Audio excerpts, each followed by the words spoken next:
ఓడమీది బల్లి అనే చందమామ కథ చెప్పుకుందాం. ఈ సృష్టికి మొట్టమొదట ఆదిశక్తిని పుట్టించాడట భగవంతుడు. శక్తి స్వరూపిణి అయినటువంటి ఆ జగన్మాత జన్మించగానే, ఓయి దేవుడా, నన్ను పుట్టించావు, బాగానే ఉంది. అయితే నాకు ప్రతి జంతు బలి కావాలనే, మరి నా ఆహారం మాట ఏమైనా ఆలోచించావా అని అడిగింది. అందుకు భగవంతుడు, దేవి, దీనికేమున్నది, ప్రపంచంలో లక్షలాది జంతువులున్నవి కదా. అయితే ఏ జంతువు రక్తం ప్రశస్తమైందో, ఏది నీకు బాగా రుచిస్తుందో తెలియాల్సి ఉంది. ఇందుకోసమని అదిగో ఇప్పుడే పోయి రమ్మని దోమరాజును పంపిస్తున్నాను అని చెప్పాడు. దేవుని ఆజ్ఞ ప్రకారం దోమరాజు బయలుదేరిపోయి ప్రపంచంలో ఉండే ప్రతి జంతువు శరీరము తన వాడి తొండంతో పొడిచి రక్తం పీల్చి చవి చూస్తూ వచ్చింది. ఏ జంతువు రక్తం ఎంత రుచిగా ఉంటుందో స్వయంగా తెలుసుకుంది. దోమరాజు ప్రపంచమంతా చుట్టి తన పని ముగించుకొని తిరిగి వస్తూ ఉండగా దారిలో ఒక చెట్టు మీద బల్లి బావగారు కనిపించి పలకరించారు. ఓహో దోమరాజు గారు, ఇవాళ ఎంత సుదినం, ఎంత సుదినం. ఎక్కడ నుంచి ఈ రాక? రండి, ఇలా వచ్చి ఈ చెట్టు నీడన కాస్తంత విశ్రాంతి తీసుకోండి అంటూ ఎంతో ఆప్యాయంగా ఆహ్వానించింది. బల్లిబావ ఇంత ఆప్యాయంగా పిలవడం చూసి, భేష్, బాగానే ఉన్నది.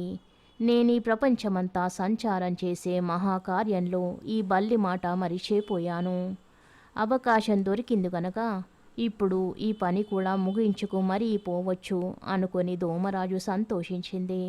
ఇంతలోనే మాటా పలుకు ఆడుతూ బల్లిబావ కుశల ప్రశ్నలు అడిగేసరికి దోమరాజు, బల్లిబావ, నీకింకా తెలియదా, శక్తి స్వరూపిణి అయినటువంటి జగన్మాతను భగవంతుడు సృష్టించి ఉన్నాడు. ఆ దేవికి ఆహారంగా ఏ జంతువు రక్తం తగినదిగా ఉంటుందో పరీక్షించి రమ్మని నన్ను దూతగా పంపించారు. ఆ పని మీద ఇప్పుడు ప్రపంచమంతా పర్యటనం చేసి ప్రతి జంతువు యొక్క రక్తము చవి చూసి నా అభిప్రాయం తెలపడానికని తిరుగా భగవంతుని వద్దకు పోతున్నాను అన్నది. దోమరాజా, ఇవాళ చాలా గొప్ప విషయం చెవిన వేశావు. అయితే ఇంత ప్రపంచం చుట్టి వచ్చావు కదా, ఏ జంతువు రక్తం నీకు నచ్చింది అంటూ ఆత్రంతో ప్రశ్నించింది బల్లిబావ. ఇన్ని జంతువులను చూసుకు వచ్చాను కానీ బల్లిబావ, మనిషి రక్తం అంత రుచి మరి ఏ జంతువు రక్తానికి లేదు సుమా. ఈ సంగతే నేను ఇప్పుడు వెళ్ళి దేవికి నివేదించుకుందామనుకుంటున్నానని చెప్పింది దోమ. ఈ మాట విని తన ప్రసక్తి లేదు గనక తన జాతికి గండం తప్పింది కదా అని బల్లిబావ మనస్సులో సంతోషించింది. పైగా ప్రపంచంలోని లక్షలాది జంతువుల రక్తం ఆరగించి వచ్చిన ఈ దోమరాజు రక్తం ఎంత రుచికరంగా ఉంటుందో చూడాలని కుతూహలంగా కూడా పుట్టింది. బడలిక వల్ల దోమరాజు కాస్తంత కన్ను మూయడం కనిపెట్టిన బల్లిబావ వెనకపాటునే వెళ్ళి ఏమైతే అయ్యిందని చెప్పి దాన్ని గుటుక్కున మింగివేసింది. ఇంకేముంది, ప్రపంచమంతా చుట్టి వచ్చిన అంతటి దోమరాజు బల్లిబావకు బలి అయిపోయాడన్నమాట. ఏదో జిహ్వ చాపల్యం చేత బల్లిబావ ఇలా చేసిందే గాని దోమరాజును మింగినప్పటి నుంచి దానికి కడుపులో గాబరా పుట్టుకొచ్చింది. కేవలం ఆదిశక్తి చేతనే పంపబడినటువంటి దూతను కొంచెమైనా ఆలోచన లేకుండా ఇలా పొట్టబెట్టుకున్నానే. ఈ సంగతి ఎప్పటికైనా దేవి కనిపెట్టలేకపోతుందా? కనిపెట్టిన తర్వాత నన్ను శిక్షించకుండా ఊరుకుంటుందా? కనుక ఎలాగైనా తీరా దోమరాజును మింగివేశానే. దీని ప్రసక్తి వచ్చినట్టయితే ఏమి సమాధానం చెప్పుకోవడం అని ఇలా తనలో తానే మదన పడజొచ్చింది. అయినా ధైర్యం చేసి బల్లిబావ భగవంతుని వద్దకు ప్రయాణం కట్టింది. అక్కడ చూడగా అప్పటికప్పుడే ఎంతో కోలాహలంగా ఉన్నది. దోమరాజుగారు ఎంతట వస్తారా, ఏమి కబురు తెస్తారా అని అక్కడ చేరిన ప్రతి జంతువు ఆత్రంతో ఎదురు చూస్తున్నది. ఇంతకు ముందే దోమరాజు అన్ని జంతువుల రక్తము ఒక్కటి వదలకుండా చవి చూసినట్టు, ఆయనకు మనిషి రక్తమే అన్నిటికంటే ప్రశస్తంగా కనబడినట్టు ఒక పుకారు పుట్టింది. దానితో మానవులంతా మన పని అయిపోయిందిరా బాబు అని బెంగతో దిగాలు పడి కూర్చున్నారు. తక్కిన జంతువులు మాత్రం తమకేం పర్వాలేదనుకొని సంతోషంగా ఉన్నాయి. మరికొద్దిసేపటికల్లా బల్లిబావ అక్కడికి చేరుకుని దేవి ఎదుట నిలబడి వినయంగా నమస్కరించి, తల్లి, నేను దోమరాజు దూతనండి. ప్రపంచమంతా పర్యటన చేసి వచ్చిన మా రాజువారు సుకుమారులు కావడం చేత బడలిక తీర్చుకుంటున్నారండి అంటూ నెమ్మదిగా ఏదో కల్పించి చెప్పసాగింది. అప్పుడు దేవి, సరేనయ్యా, ఆ దోమరాజుగారు వెళ్ళి వచ్చిన పని ఏమైంది? పర్యవసానమేమిటి? ముందు ఆ సంగతి చెప్పు అంటూ వేగిరపెట్టింది. ఇలా జగన్మాత తనను ఆత్రంతో ప్రశ్నిస్తుందని బల్లిబావ తలచి ఉండలేదు కనుక కంగారు పడుతూ తడబడే మాటలతో మనిషి రక్తం మనిషి రక్తం అని చెప్పేదామనుకుని నోరు తిరక్క మహిషి రక్తం మహిషి రక్తం అనేసి ఊరుకుంది. మందహాసంతో దేవి, సరే, దోమరాజు పంపిన కబురు చాలా బాగా ఉన్నది. ఇంతటి నుంచి నాకు చేసే జాతరలలోనూ పూజలలోనూ మహిషాలనే బలి ఇస్తూ ఉండండి అంటూ ఆజ్ఞ ఇచ్చి అంతర్ధానమైపోయింది. అప్పుడు మానవ జాతికి గండం తప్పిందని దేవుడా అని ముఖాలు కలకల్లాడజొచ్చాయి. వారికి కలిగిన సంతోషం ఇంతింత కాదు. మానవులంతా చేరి వెంటనే అడవిలో బల్లి నివసించే చెట్టు వద్దకు పోయి, ఓయి బల్లిబావా, నీవు మా జాతికి చేసిన మహోపకారం మరువరానిది. ప్రాణభిక్ష పెట్టిన మహానుభావుడవు కాన నిన్ను ఎల్లప్పుడూ గౌరవించవలసిన విధి మాపైన ఉన్నది. ఇందుకుగాను మేమొక్క కోరిక కోరుతున్నాము. దానిని తప్పక మన్నించాలి. అది ఏమిటి అంటే, నీవు ఇలా అరణ్యాలలో చెట్ల మీద గట్ల మీద కాలక్షేపం చేయడం పనికిరాదు. మేము కట్టుకునే ఉండే గృహాల్లో మాతో పాటే ఉండి మాకు నీ నిత్య దర్శనం ఇప్పిస్తూ ఉండాలి. ఇదే మా అభిలాష అని విన్నవించారు.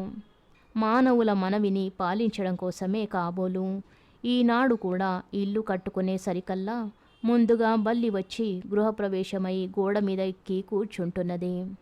కథ సమాప్తం. కోడి అస్తమానం నేలకెలుగుతూ ఉంటుంది. ఎందుకు తెలుసా? పూర్వకాలమందు గ్రద్దకు ఇప్పటిలాగా రెక్కలు ఉండేవి కావు. అందుచేత అది ఎగరలేకపోయేది. జంతువులతో పాటు అది కూడా భూమి మీదనే సంచరించవలసి రావడానికి ఇబ్బంది తోచింది. అప్పుడు గ్రద్ద ఘోరమైన తపస్సు చేసి పరమేశ్వరుణ్ణి ప్రత్యక్షం చేసుకుని ఆయనకు నమస్కరిస్తూ, దేవా, నేను ఈ భూలోకంలో మాత్రమే సంచరించడం స్వేచ్ఛకు లోపంగా ఉన్నది. కనుక ఆకాశ మార్గాన విహరించడానికి వీలుగా రెక్కలు అనుగ్రహించి పుణ్యం కట్టుకోవలసింది అని వేడుకున్నది. గ్రద్ద ప్రార్థన విని దేవుడు ఒక మహిమగల సూదిని దానికి ప్రసాదిస్తూ, ఓయి గ్రద్ద, నీకు ఇష్టమైన రెక్కలు ఈకలు సంపాదించి తెచ్చుకుని ఈ సూదితో కుట్టుకున్నామంటే శాశ్వతంగా అతుక్కుపోతాయి. అప్పుడు తక్కిన అన్ని పక్షులలాగా నీవు కూడా స్వేచ్ఛగా ఆకాశ మార్గాన ఎగురగలుగుతావు అని చెప్పి అదృశ్యమయ్యాడు. దేవుడిచ్చిన మంత్రసూదితో గ్రద్ద రెక్కలు ఈకలు అమర్చుకొని ఇష్టం వచ్చినట్టుగా ఎగరజొచ్చింది. గ్రద్ద ఎగరను చూసి దాని ప్రాణ స్నేహితుడైన కోడికి కూడా ఆకాశ మార్గాన ఎగురాలని సరదా పుట్టింది. గ్రద్ద దగ్గరకు వెళ్ళి కోడి తనకు కలిగిన అభిలాషను వెల్లడించింది. ఈ సంగతి విని గ్రద్ద, ఓయి నేస్తం, ఈ మంత్రసూదిని నేను కఠోరమైన తపస్సు చేసి సంపాదించుకొని ప్రాణ సమానంగా చూసుకుంటున్నాను. కనుక ఇది తప్ప మరేమి కోరినా తప్పక నీ కోరిక నెరవేరుస్తాను. నా ప్రాణాలు కోరినా ఇవ్వడానికి సిద్ధమే అని నమ్మబలికింది. అందుకు కోడి, నాకు జీవితంలో మిగిలి ఉన్న కోరిక ఇది ఒక్కటే. నీ దయ ఉంటే మిత్రుని కోరిక నెరవేర్చు, లేకుంటే లేదు. నీవు మాట చెల్లిస్తావనే గట్టి నమ్మికతో ఇంత దూరం వచ్చాను. నోరు తెరిచి అడిగాను. ఒక్క 4 రోజులు సూది ఎరువిచ్చావంటే రెక్కలు అమర్చుకున్న వెంటనే నీ సూది నీకు పువ్వులలో పెట్టి అప్పగిస్తాను అని అనేక విధాల ప్రాధేయపడింది. మారు మాట చెప్పలేక గ్రద్ద మంత్రసూది ఇస్తూ అనేక విధాల హెచ్చరిక చేసింది. అమిత సంతోషంతో కోడి మంత్రసూది పట్టుకుపోయింది. కానీ ఆ ఉత్సాహంలో దారిలో ఎక్కడో దానిని జార విడిచింది. ఆ క్షణం నుంచి కోడికి మతిపోయి ప్రాణ స్నేహితుడైన గ్రద్దకు ఏం సమాధానం చెప్పడానికి తోచలేదు. సరిగ్గా 4వ రోజున గ్రద్ద తన మంత్రసూది కోసం కబురు చేసేసరికి కోడి ఇదిగో ఇస్తాను, అదిగో ఇస్తాను అంటూ గడువు పెట్టి ఆ సూది దొరుకుతుందేమోనని నాటికి నేటికి కుటుంబంతో సహా భూమికెలుకుతూ ఇంకా వెతుకుతూనే ఉంది. కోడి తనను మోసం చేసి మంత్రసూది కాజేసి ఇలా నటన చేస్తూ ఉందనే అపోహతో గ్రద్ద దాని జట్టు విప్పేసి దానిపైన వైరం పూనింది. అప్పటి నుంచి కోళ్ళు గాని కోడి పిల్లలు గాని కంటబడితే గ్రద్ద వాటిని ఆకాశానికి ఎగరవేసుకుపోయి కసి తీరేటట్టు కబలించి వేయాలని చూస్తుంటుంది. కథ సమాప్తం. శుభం.